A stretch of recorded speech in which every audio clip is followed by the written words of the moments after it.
বিসমিল্লাহ বলে রাতের অন্ধকারে সবাই বের হয়ে গেলাম সেরাদ্বীপ যাবো বলে। শুধু আমরা না, আমাদের মতন অনেক মানুষ, কেউ ভ্যানে করে, কেউ অটো রিক্সা করে যাইতেছে।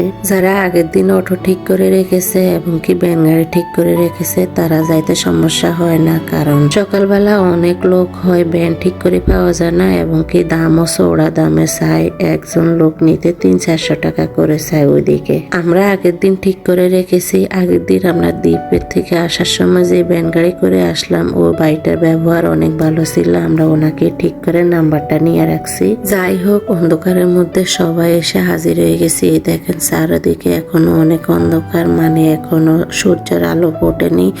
আমরা না, আমাদের সাথে অনেক লোক এখানে এসেছে। এখান দিয়ে আমরা এখন সেরাদ্বীপে যাব। সকাল সকাল না যাইলে নাকি সেরাদ্বীপে ঢুকতে দেয় না। পরবর্তীতে তারা পাহারা দিয়ে রাখে, বিজিবি থাকে, ওরা ঢুকতেই দেয় না। তাই সবাই ভোরে ভোরে চলে আসে এখানে।